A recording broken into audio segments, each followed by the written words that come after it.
અમરેલી જિલ્લાના બગસરા નગરપાલિકાની સામાન્ય ચૂંટણીને લઈને રાજકીય માહોલ ગરમાયો છે।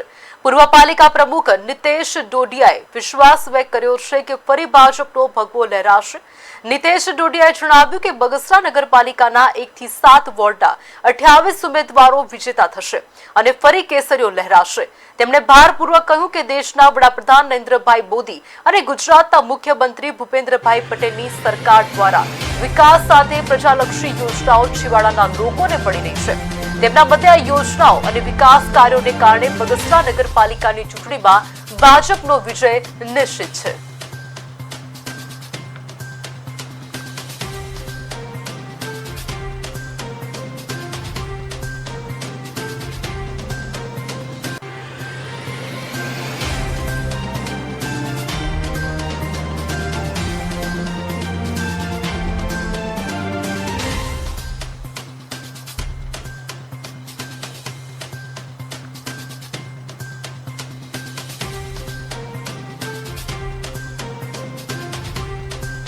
જીત અપાવતી રહી છે ત્યારે આ ચૂંટણીમાં પણ ભારતીય જનતા પાર્ટીની ઐતિહાસિક જીત થવાની છે એ નિશ્ચિત છે।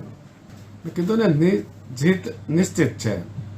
અનેક પાર્ટીઓ આખા ગુજરાતની વાત કરું તો આવીને ગઈ, પરંતુ બગસરામાં ક્યારેય ભારતીય જનતા પાર્ટી સિવાય ભારતીય જનતા પાર્ટીને જે પ્રેમ મળ્યો છે, મતદારોને જે વિશ્વાસ છે, એ કમળ સિવાય ક્યારેય કોઈને સ્વીકારતા નથી। અને આ વખતે પણ માત્ર ને માત્ર ભારતીય જનતા પાર્ટી એની પેનલના ચારેય ઉમેદવારના કમળના નિશાનને મતદાન કરશે એવો સંપૂર્ણ વિશ્વાસ છે।